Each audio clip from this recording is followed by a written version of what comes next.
आज की क्लास का जो हमारा टॉपिक है वो है हमारे पास कॉम्बिनेटर्स। क्या पढ़ेंगे आज हम?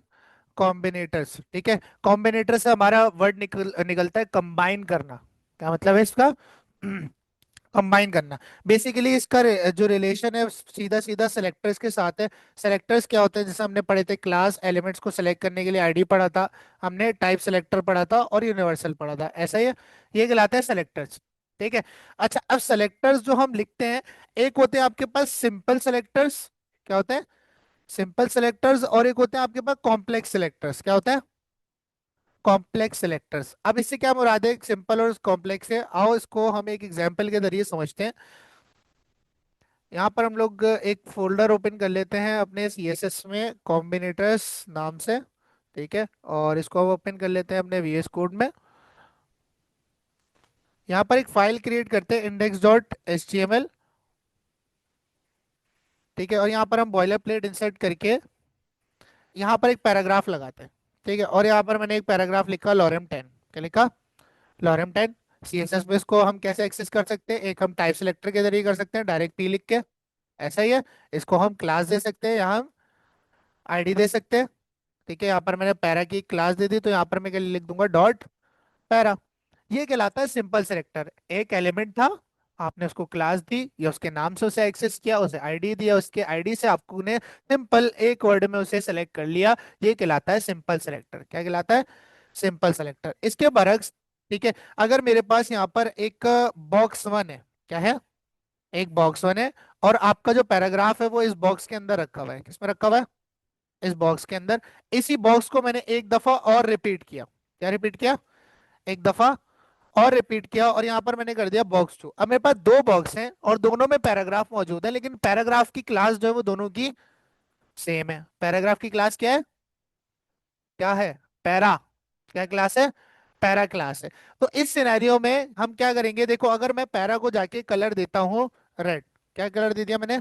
रेड। और इस फाइल को अगर मैं रन करूं तो तुम्हारे पास बॉक्स वन और बॉक्स टू दोनों के पैराग्राफ पे कलर क्या आ चुका है? रेड, क्योंकि दोनों की क्लास क्या थी? सेम थी।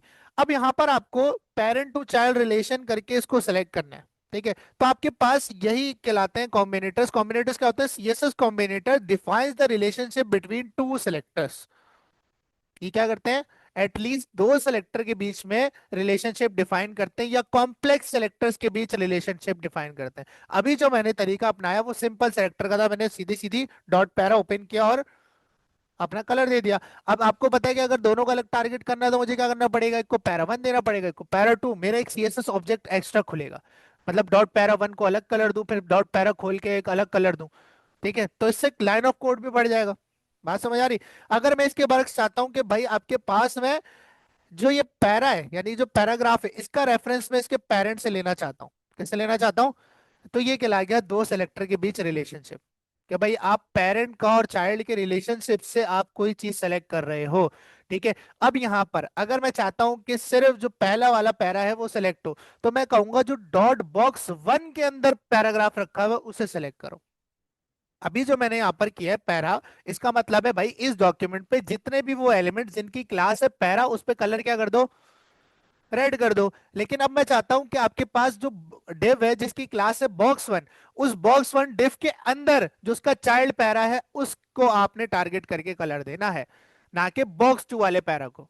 बात समझ आ रही है? तो यहां पर आप अब दो सेलेक्टर का यूज करोगे। एक आप रेफरेंस दोगे पेरेंट का, फिर आप रेफरेंस दोगे चाइल्ड का। पहले रेफरेंस दोगे पेरेंट का और चाइल्ड का, ये हम पहले कर चुके हैं। कि आपके पास कोई डिव है, उसका कोई चाइल्ड सेलेक्ट करना है। वो हम कैसे करते थे? हम पेरेंट का नाम लिखते थे, एक स्पेस डालते थे और फिर चाइल्ड का नाम लिखते थे, ऐसा ही है। ठीक है।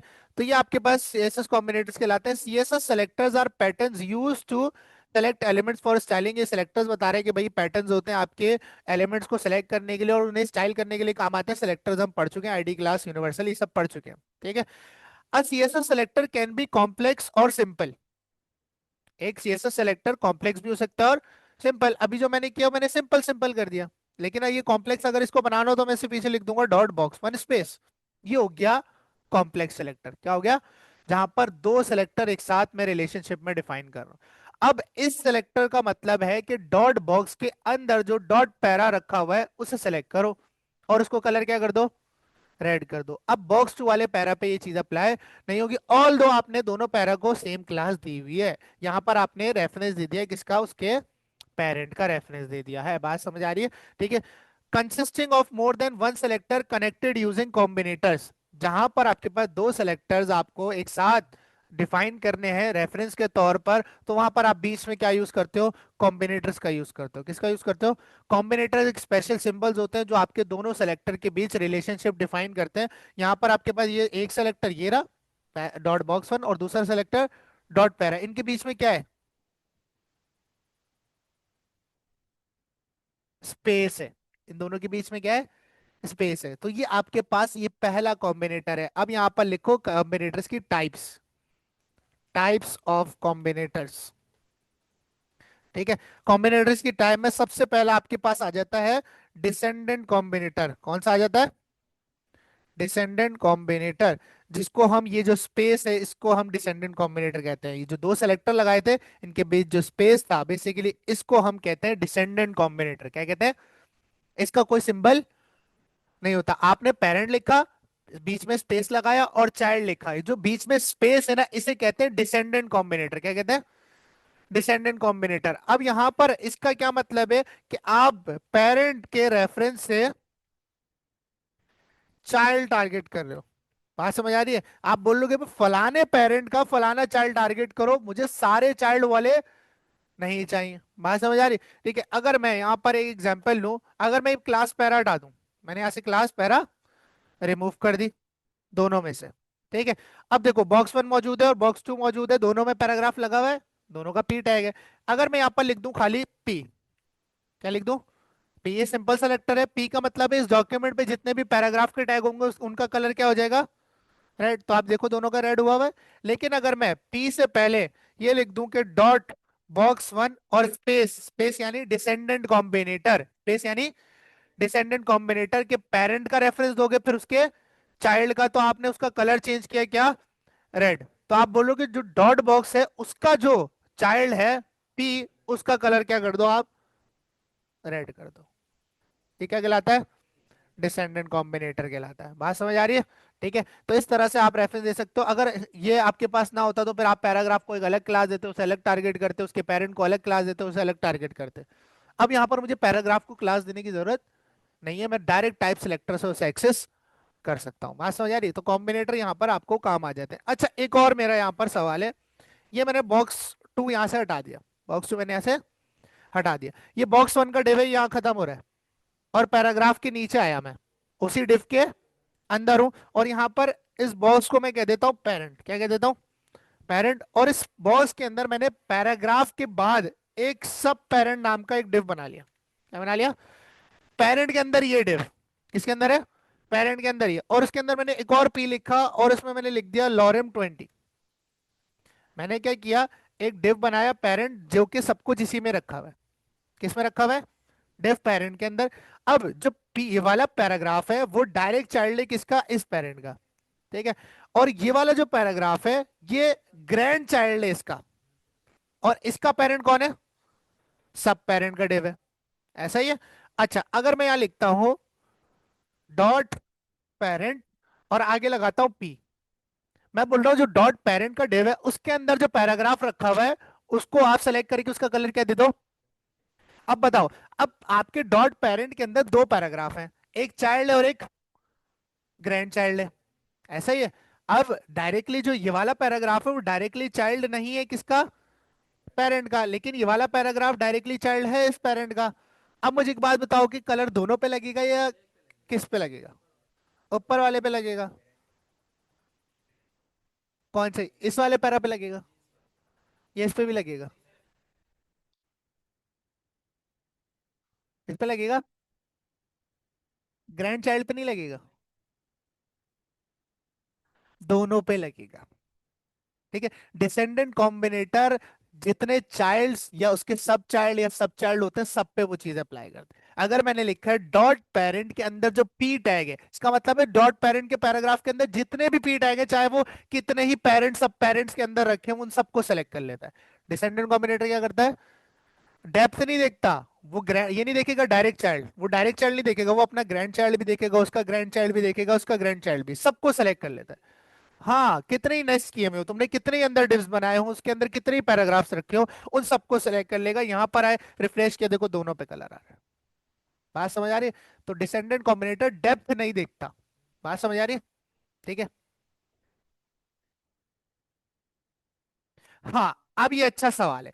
अब देखो, आपके पास एक पेरेंट डिव है, उसके अंदर एक सब पेरेंट डिव है, उसके अंदर एक पैराग्राफ है।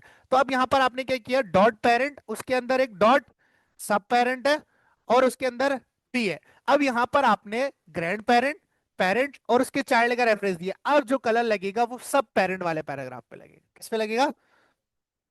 बहुत अच्छा सवाल है। बात समझ आ रही है? ठीक है। अब यहां पर आपने पक्का रेफरेंस दिया है। बात समझ आ रही है? ठीक है। क्योंकि अब आपने बोला कि भाई सब पेरेंट का जो पी है उसके पी को सेलेक्ट करो, अब डायरेक्ट पेरेंट का रेफरेंस नहीं दिया अब आपने। बात समझ आ रही है? तो ये क्या कहलाता है, जो स्पेस है आपके पास, डिसेंडेंट कॉम्बिनेटर कहलाता है। ये आपकी जिंदगी थोड़ी आसान कर देता है, आपको क्लासेस ज्यादा नहीं देनी पड़ती चाइल्ड्स को। बात समझ आ रही है? ठीक है। जो नेक्स्ट आपके पास कॉम्बिनेटर है वो है आपके पास चाइल्ड कॉम्बिनेटर। कौन सा कॉम्बिनेटर है? चाइल्ड कॉम्बिनेटर, जिसका सिंबल है, ये कोई स्पेस नहीं है, जिसका सिंबल है इस तरह का ग्रेटर देन साइन, एरो समझ लो इसको। क्या कह लो? एरो। ठीक है। ये बेसिकली डिसेंडेंट कॉम्बिनेटर देखो डेप्थ नहीं दिखता, यानी कि उसके सब चाइल्ड है, उसके अंदर कोई सब पेरेंट बना हुआ है, उसका कोई चाइल्ड है, उन सबको सेलेक्ट कर लेता है। लेकिन जो चाइल्ड कॉम्बिनेटर है वो अपना डायरेक्ट चाइल्ड लेता है। बात समझ आ रही है? ये इसका उलट है, जो डिसेंडेंट कॉम्बिनेटर है इसका उलट है, ये सिर्फ जो डायरेक्ट चाइल्ड बन रहा होगा ना पेरेंट का, उसको सेलेक्ट करता है। उसके ग्रैंड चाइल्ड को सेलेक्ट नहीं करता। ठीक है। तो आपके पास ये आपको सेलेक्ट करके देता है डायरेक्ट चाइल्ड। ठीक है। आओ चेक करते हैं यहाँ पे। हम लोगों ने डॉट, पेरेंट और पी, अभी कौन सा कॉम्बिनेटर लगा हुआ है? Descendant combinator. कौन सा लगा हुआ है? स्पेस लगा हुआ है। इसका मतलब है कि ये पेरेंट के अंदर जो पी है, यानी कि वो इस पी पर भी अप्लाई करेगा और इस पी पर भी अप्लाई करेगा। लेकिन अगर मैं इनके बीच में चाइल्ड कॉम्बिनेटर यानी ये वाला सिंबल लगा दूं, अब मैं कह रहा हूं जो डॉट पेरेंट का डायरेक्ट पी चाइल्ड है, जो डायरेक्ट पी चाइल्ड है, चाइल्ड ग्रैंड चाइल्ड नहीं, या उसका ग्रैंड चाइल्ड नहीं, जो डायरेक्ट चाइल्ड है। ठीक है। या ऐसा है कि ये नहीं देखेगा भाई, अब देखेगा कि भाई दादा का बेटा, अब वही नहीं देखेगा उसका भी बेटा। ठीक है। डायरेक्ट देखेगा कि भाई चाइल्ड कौन बनता है। अब यहां देखना आपके पास जो डायरेक्ट चाइल्ड था, देखो यहां पर आपके पास जो पेरेंट का डायरेक्ट पैराग्राफ चाइल्ड था वो ये था, ये अब डायरेक्ट चाइल्ड नहीं था क्योंकि ये इसका ग्रैंड चाइल्ड था। बात समझ आ रही? हाँ, ये डिसेंडेंट कॉम्बिनेटर का उल्टा है। डिसेंडेंट कॉम्बिनेटर सारे देखता है, वो परवाह नहीं करता कि ग्रैंड चाइल्ड है, वो सब देख लेता है, सारे सेलेक्ट कर लेता है अंदर के। ठीक है। लेकिन जो आपके पास चाइल्ड कॉम्बिनेटर है वो डायरेक्ट चाइल्ड दिखता है, जो उसका डायरेक्ट अपना चाइल्ड बन रहा होता है, ग्रैंड चाइल्ड्स को नहीं देखता। बात समझ आ रही है? हाँ, अगर ये मैं डिफ हटा देता तो फिर ये सेलेक्ट कर लेगा। बात समझ आ रही है? ठीक है। तो ये कौन सा कॉम्बिनेटर कहलाता है? चाइल्ड कॉम्बिनेटर कहलाता है। ठीक है। अच्छा, ये जो दोनों कॉम्बिनेटर्स अभी मैंने आपको पढ़ा है ना, ये आपके पास पेरेंट चाइल्ड रिलेशन पे चलते हैं। किस पे चलते हैं? ठीक है। यानी कि आपके पास एक पेरेंट है, उसका चाइल्ड सेलेक्ट करना है, आपको सारे चाइल्ड सेलेक्ट करने हैं तो डिसेंडेंट कॉम्बिनेटर, कोई डायरेक्ट चाइल्ड सेलेक्ट करना है तो चाइल्ड कॉम्बिनेटर, जो कि ग्रेटर देन का साइन है। ठीक है। अच्छा, अब जो आपको मैं कॉम्बिनेटर्स बाकी के दो बता रहा हूं, वो आपके पास वर्क करते हैं सिबलिंग्स रिलेशनशिप पे। किस पे? अब आपके पास सिबलिंग्स क्या होते हैं? बहन भाई। क्या होते हैं? बहन भाई। ठीक है। अच्छा, यहां पर हम लोगों ने ये सब पेरेंट वगैरह हटा दिया, मैंने एक पेरेंट बनाया हुआ है, एक पी है, और यहाँ पर आपके पास एक और जो पी है वो मैं यहाँ पर सेलेक्ट कर लेता हूँ। ठीक है। और यहाँ पर मैंने एक लॉरेम लगा दिया, और लॉरेम लगाने के बाद अब देखो, आपके पास ये जो दोनों पैराग्राफ है, ये चाइल्ड है किसके? पेरेंट के, लेकिन ये दोनों आपस में सिबलिंग है। ये दोनों पैराग्राफ आपस में भाई भाई हैं। क्या है? ये कहलाता है सिबलिंग्स रिलेशनशिप। क्या कहलाता है? Siblings relationship. अब आपके पास सिबलिंग रिलेशनशिप में जो पहला कॉम्बिनेटर आता है वो आता है एडजेसेंट कॉम्बिनेटर। कौन सा आता है? एडजेसेंट कॉम्बिनेटर, जिसका आपके पास सिंबल है,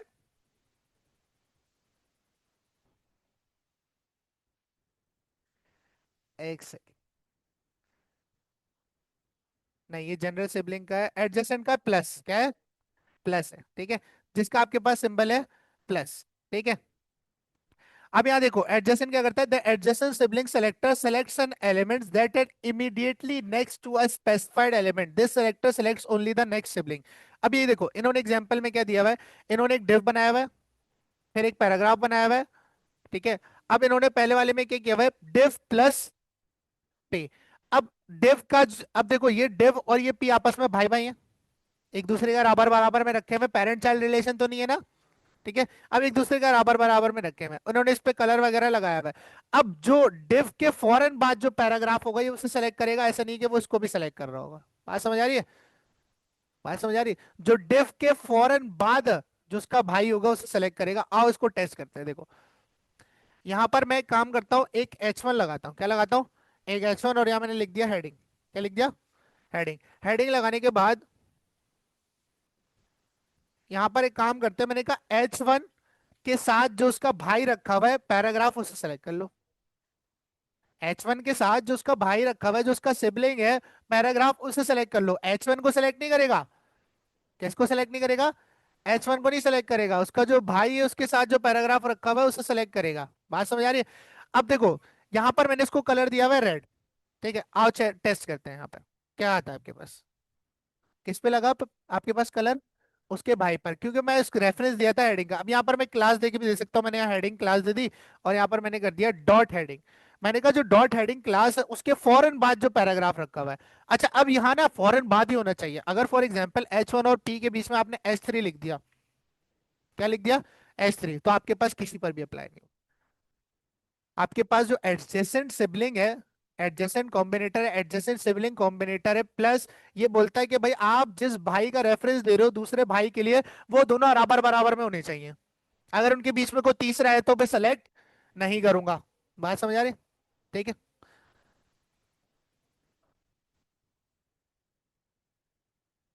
आओ टेस्ट करते हैं। भाई अगर मेरे पास दो पी होते, पहले पे लगेगा, जो उसके फौरन बाद है, जो हमने डेफिनेशन पढ़ी है उसमें भी ये यही कह रहा है, the adjacent sibling selector selects an element that is immediately next to a specified element, जो फौरन उसके बाद आता है पहला, ठीक है। अच्छा अगर तुम चाहते हो कि सर ये सारे सेलेक्ट हो, देखो पैराग्राफ तो ना इसके H1 का ये भी पैराग्राफ भाई है, ये भी पैराग्राफ भाई है, तो अब यहाँ पर हमारे पास एडजेसेंट सिबलिंग कॉम्बिनेटर, अच्छा ये एडजेसेंट सिबलिंग लिख लो यहाँ पर, ठीक है। इसकी जगह फिर हम यूज करते हैं जो चौथा हमारे पास कॉम्बिनेटर है, जिसको हम कहते हैं जनरल सिबलिंग कॉम्बिनेटर, क्या कहते हैं, ठीक है। इसका जो सिंबल है वो ये वाला आपके पास सिंबल है, ये आपको मिलेगा स्केप की के नीचे, ठीक है। इस सिंबल के थ्रू आप जो है ना जितने बहन भाई हैं, अब देखो जो आपका एडजेसेंट सिबलिंग कॉम्बिनेटर वो क्या कर रहा है, किसी भाई के रेफरेंस से उसका जो अगला वाला फॉरेन भाई है उसे सेलेक्ट कर रहा है, अगला जो फॉरेन इमीडिएट सिबलिंग है, ठीक है। लेकिन अगर फॉर एग्जांपल आप चाहते हो कि भाई वो दोनों पैराग्राफ को सेलेक्ट करे, तो आप यहाँ पर लगाओगे जनरल सिबलिंग, क्या लगाओगे। अब वो देखेगा कि हेडिंग के बाद जितने भी पी भाई आ रहे हैं, जितने भी पी भाई आ रहे हैं उन सबको सेलेक्ट करेंगे, उनका कलर क्या कर दो, रेड कर दो, ठीक है। नहीं नहीं, भाई भाई के रिलेशनशिप से, ये पेरेंट चाइल्ड थोड़ी है, डिसेंडेंट पेरेंट चाइल्ड पे चलता है, ये सिबलिंग्स पे चल रहा है, ठीक है। अच्छा अब यहां पर देखो एडजेसेंट क्या कर रहा है, फॉरेन बाद वाले को सेलेक्ट कर रहा है, और जनरल क्या कर रहा है, फॉरेन बाद वाले सारों को सेलेक्ट कर रहा है। अच्छा अगर मैं इन दोनों के बीच में, देखो अगर मैं इन दोनों के बीच में एक H3 लगा दूं, सवाल है, इन दोनों के बीच का भाई भाई तोड़ दूं, तो आपके पास होगा, बिल्कुल होगा। जनरल सिबलिंग ये नहीं देखता, ये सिर्फ देखता है एडजेसेंट सिबलिंग, प्लस का साइन देखता है। बात समझ आ रही है?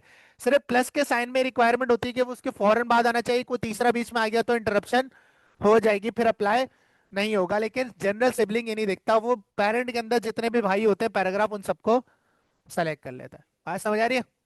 ठीक है, ये कौन सा सिबलिंग कॉम्बिनेटर कहलाता है, जनरल सिबलिंग कॉम्बिनेटर, ठीक है। हमने चार कॉम्बिनेटर्स पढ़े।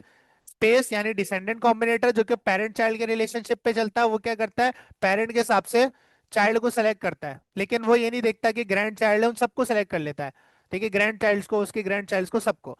उसके बाद आता है आपके पास चाइल्ड कॉम्बिनेटर, जो क्या करता है, डायरेक्ट चाइल्ड को सेलेक्ट करता है पेरेंट के, ठीक है। उसके बाद आता है आपके पास एडजेसेंट सिबलिंग, जो एक भाई है उसका फौरन बाद जो भाई है उसे भी सेलेक्ट कर लेगा। फॉर एग्जाम्पल तीन भाई हैं, ठीक है, सबसे बड़ा, उससे छोटा, उससे छोटा।